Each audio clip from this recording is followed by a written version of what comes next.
જે લોકો ઘણી બધી પૂજા પાઠ કરે છે એ લોકો ઘણા દુઃખી હોય છે. એ લોકોને ખબર જ નથી હોતી કે હું બાળપણથી માંડીને અત્યાર સુધી આટલી બધી ભક્તિ કરું છું, આટલા બધા પૂજાપાઠ કરું છું, છતાં પણ હું દુઃખી કેમ થાઉં છું.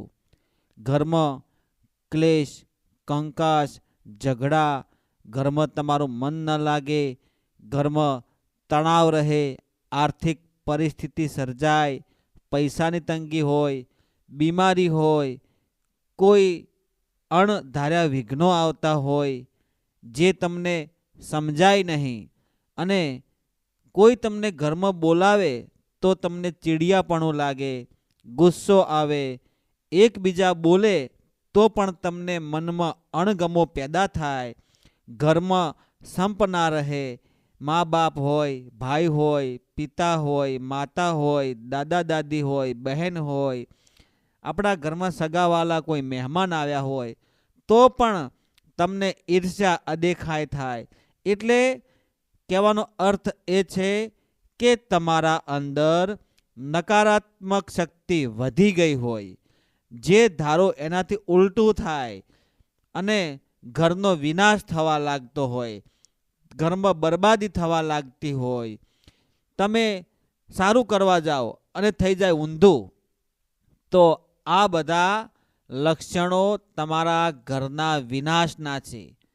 તમારા ઘરનો વિનાશ થઈ જાય, દુર્બળતા આવે, દુર્દશા આવે, ગરીબી આવે, ઘર વેર વિખેર થઈ જાય, તમારી પેઢી ડૂબીને ખતમ થઈ જાય.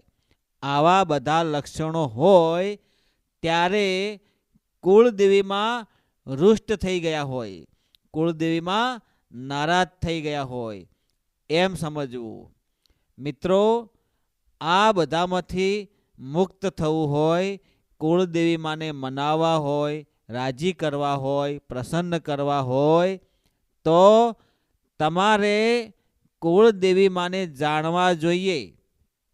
ઘણા લોકોના પ્રશ્ન હોય છે કે અમારા કુળદેવીની ખબર નથી, અમારા કુળદેવી કોણ છે, અમારું મૂળ ગામ કયું છે, અમે ક્યાંથી આવ્યા છીએ, અમારા પૂર્વજો જે દેવ પૂજતા હતા, દેવી પૂજતા હતા, એ લગભગ અમુક લોકો જે શહેરોમાં ધંધા રોજગાર વેપાર માટે ગયા હોય ત્યાં વસવાટ કરતા હોય અને એમનું જે મૂળ ગામ વતન હોય ત્યાં અવારનવાર આવવાનું ઓછું થતું હોય, અને એમના જે બીજા વારસાગત જે લોકો હોય, જેમના કુટુંબીજન હોય, જે પરિવારજન હોય, એમનાથી ઓછી મુલાકાત થતી હોય, અને વર્ષે કે 2-5 વર્ષે એકાદ 2 વર્ષ આવવાનું થાય, એમાં તમે તમારા બીજા જે સ્નેહીજનો હોય, પરિવારજનો હોય, એમનાથી તમે મુલાકાત ન લીધેલી હોય, કે તમારા કુળદેવીની સાર સંભાળ ન લીધી હોય, કે તમે દર્શન ના કર્યા હોય, કે એમનું તમે નિવેદ ના ચડાવ્યું હોય, તો તમને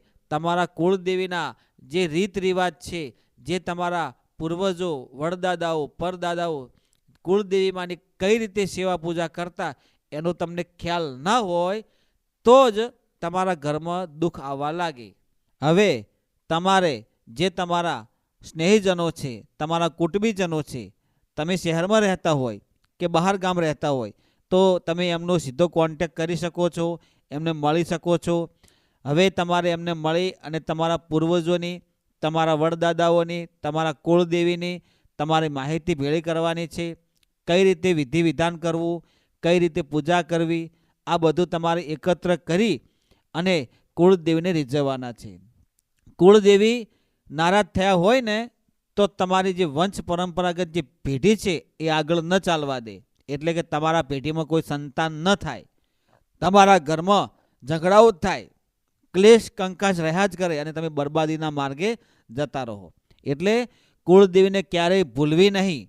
કુળદેવીને રોજ દરરોજ એની સેવા પૂજા કરવી, એનું નામ લઈને જ સવારે વહેલા ઊભું થવું, એના નામ લઈને જ ઘરની બહાર નીકળવું, એનું નામ લઈને જ તમારે કોઈ પણ કાર્ય કરવું. જેટલા કુળદેવી રાજી હશે, જેટલા કુળદેવી પ્રસન્ન હશે, તો તમારે દુનિયામાં કોઈને પગે પડવાની કે કોઈને હાથ જોડવાની જરૂર નહીં પડે. જેના ઘરે કુળદેવીમાં પ્રસન્ન હોય, કુળદેવી રાજી હોય, એને દુનિયામાં તો શું પણ આખા બ્રહ્માંડમાં કોઈ પણ જોડે નમવાનો વારો આવશે નહીં. મિત્રો, એટલા માટે કુળદેવીને રાજી કરવા માટે તમારે સર્વપ્રથમ તમારા જે સ્નેહીજનો હોય, તમારા કુટુંબીજનો હોય, એમના રહેણી કહેણીમાં, એમના વિચારોમાં તમે આવતા જતા રહો. હર હંમેશ ઘરમાં એકતા રાખો, સંપ રાખો. બધા હળી મળીને કુટુંબીજનો સાથે રહો. ક્લેશ કંકાસથી દૂર રહો અને બોલવામાં મીઠાશ અને નમ્રતા રાખો, જેથી કરીને તમારો સ્વભાવ બદલાય. જેવો તમારી રહેણી કહેણી હશે, જેવો તમારો સ્વભાવ હશે, એટલું દેવ ઝડપથી તમારા ઉપર રાજી રહેશે.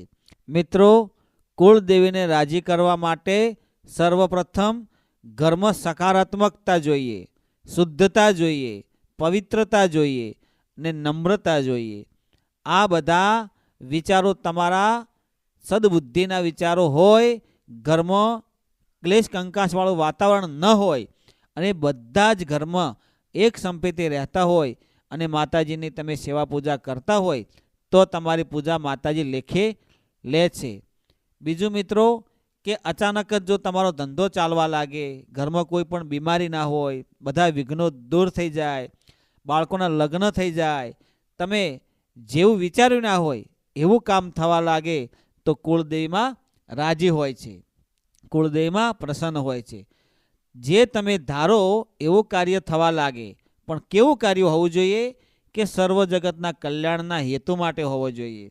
બીજાનું ભલું થાય, તમારું તો ભલું થાય જ, પણ બીજાનું પણ ભલું થાય, તમારા પરિવારનું ભલું થાય, તમારા સ્નેહીજનોનું, તમારા મિત્રોનું, તમારા કુટુંબીજનોનું, તમારા સમાજનું, તમારા દેશનું, આપણા બધાનું ભલું થાય એવું કાર્ય જો આપણે કરીએ તો કોઈ પણ દેવી શક્તિ હોય એ ઝડપથી આપણા પર રાજી રહે છે. અને તમારામાં હૃદયમાં જો રામ હોય, હૃદયમાં ભરોસાનો જે ભગવાન હોય, એને તમે મનમાં ધાર્યો હોય અને જે તમારો વિશ્વાસ હોય, જે તમારી શ્રદ્ધા હોય, મનમાં શુદ્ધ ભાવ હોય, તમારો એવું મન હોય કે બીજા માટે ભલું થાય અને સારું થાય, એવો જો હૃદયનો રામ હોય તો કુળદેવીમાં તમારા પર રાજી રહે છે. ધર્મનું કાર્ય કરવું હોય કે તમે કોઈ પણ સારા કાર્ય કરો તો કુળદેવીમાં રાજી રહે છે. મિત્રો, એટલા જ માટે કુળદેવી જો રૂષ્ટ થાય તો ઘણા બધા પરિણામ ભોગવવા પડે છે. અને જો કુળદેવીમાં રાજી હોય તો તમારે દુનિયામાં કોઈ જોડે નમવાનો વારો આવશે નહીં. એટલા માટે જે કરો એ સત ધર્મના માર્ગે રહીને કરો, પુણ્યના કામ કરો, ધર્મના કામ કર્યો. ગાય, ચકલા, પશુ પક્ષી, ઢોર ઢાખર બને એટલું ધર્મ કરો. કુંવાસીને જમાડો. સાધુ સંતના, ગુરુના ચરણે રહી એમના શુદ્ધ વચનો સાંભળી તમારા જીવનને ધન્ય બનાવો. માતા પિતાની સેવા કરવી, ભાઈ ભાઈમાં પ્રેમ રાખવો, કુટુંબમાં પ્રેમ રાખવો. એવો પ્રેમ રાખવો કે તમારા જીવનમાં કોઈ પણ બહારનો માણસ આવીને તમને કાન ભંભીણી કરે ને તો તમારે ચડવું નહીં, મૂંઝાવું નહીં અને વેર વિખેર થવું નહીં. તમારે એકતા રાખવી, સંપ રાખવો અને એકબીજાનું કહેવું માનવું. જો સાથે હશો તો કોઈ પણ કામ થઈ જશે અને નોખા પડી જશો તો આખું ઘેર વેર વિખેર થઈ જાય છે. તો આપણે શું કરવું, શું ના કરવું એ આપણા પર ડિપેન્ડ કરે છે મિત્રો. એટલા માટે આપ તમામ મિત્રોનું હું દિલથી હાર્દિક સ્વાગત કરું છું. બધા હેમખેમ રહો, સકુશળ રહો એવી ગુરુદેવને, માતાજીને પ્રાર્થના કરું છું. તમે કયા ગામથી આ વિડીયો જોઈ રહ્યા છો એ કોમેન્ટમાં પ્રતિભાવમાં જણાવજો. જય ગુરુદેવ, જય માતાજી.